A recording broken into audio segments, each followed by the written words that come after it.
Hey guys, Hero Hidden 47 here today, and today we're going to be talking about Mineclub.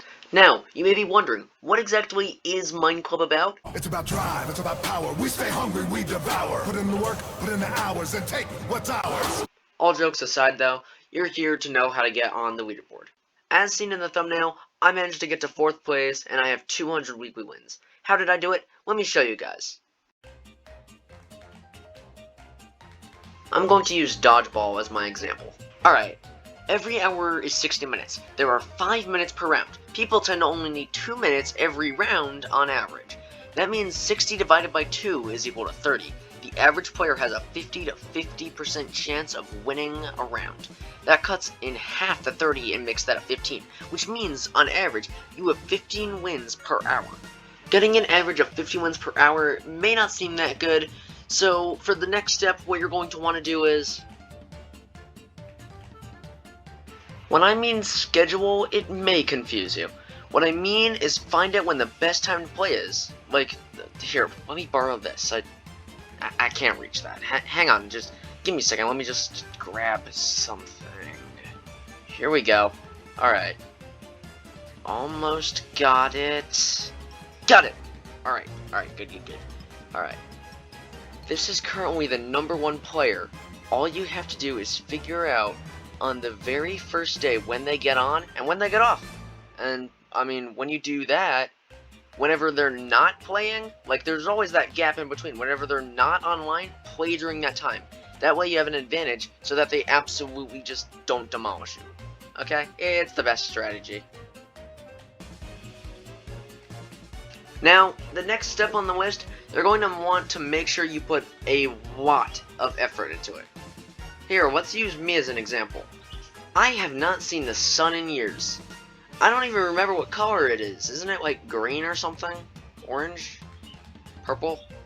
Something like that. You'll know you're ready when someone tells you to go touch grass. Actually, you know what? Here's a real example. I've been pressing this thing called the nut button. It's an app. I've just been pressing it, and I'm 3rd place on the leaderboard.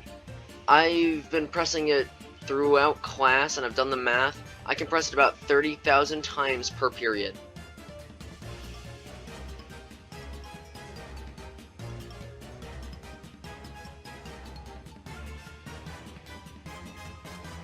Stop! As you see right here, I'm aiming ahead of this player. I have a feeling they're going to move in this direction. So, I'm going to throw it there while that player is following their pattern. Everyone has a pattern. Here, let me show you. Take a look. #1 right here is a common route. Most players take it, including most likely you. #2, however, is a unique pattern. Not that many people take it, and I happen to use it as a really good strategy. Now, notice the pattern, the blue and red arrows, they constantly move back and forth. However, it's an uneven pattern, and sometimes when they're taking that pattern, they just pause entirely and don't move. It is the most difficult pattern to possibly aim for, because it's so unpredictable that you're just not sure where they're going to move. Just make sure that you don't turn it into a pattern where you walk back and forth 3 times, and then you pause, and then you repeat that process, because then you turn it into a much more predictable pattern. And last but not least, the 3rd one.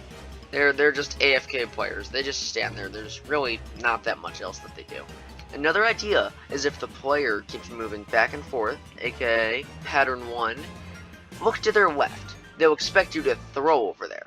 I've learned this from experience, where I constantly look to the left of a player, waiting for them to move over there, while they continue moving left and right. The moment I throw it, they instantly move to the right, avoiding the shot to the left.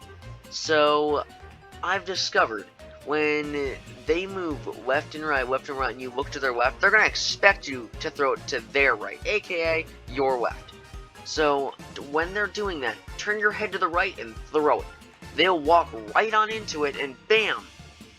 They'll just take the blow. Now then, let's unpause. Watch the video and watch the dodgeball hit.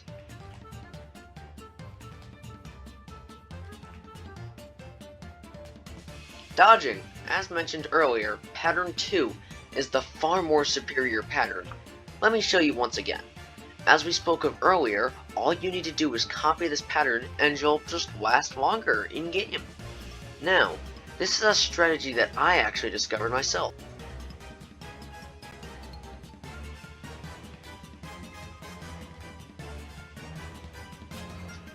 When you walk backwards, take 2 steps and turn sideways and then just completely stop moving. You get away and can avoid the ball.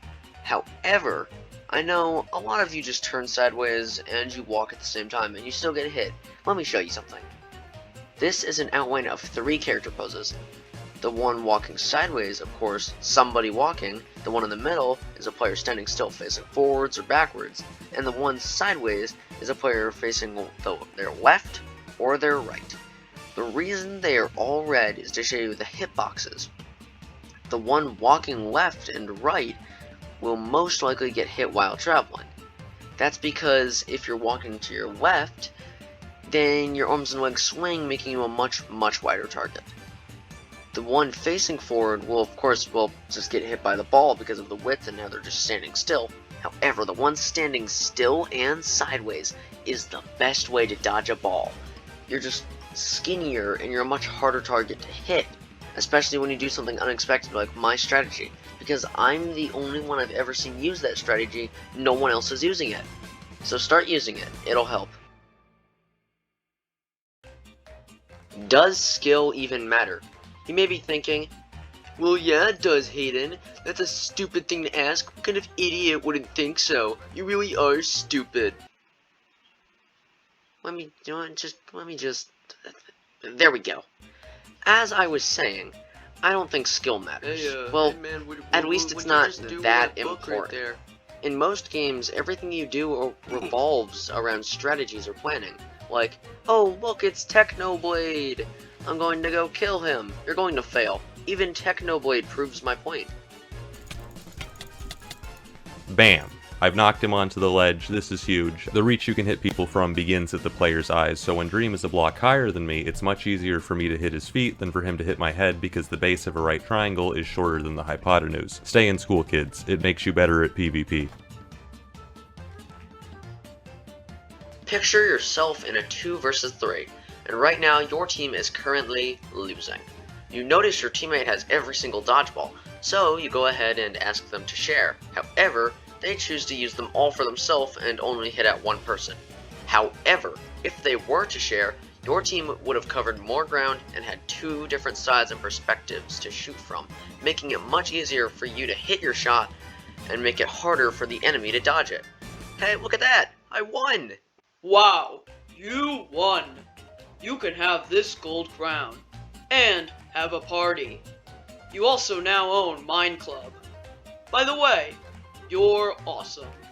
Wow, this is great! I have so many future ideas!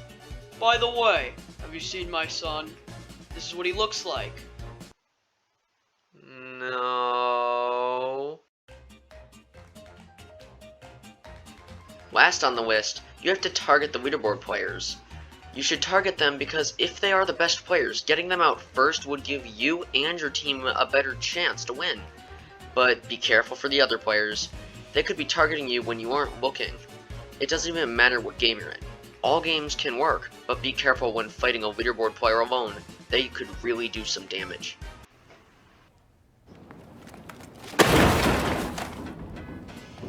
And that's the end of the video. If you guys enjoyed, make sure to go like, subscribe, and comment. Now, I have to get going. If you need me, I'll be writing down a bunch of hackers in the Death Note. See ya, guys!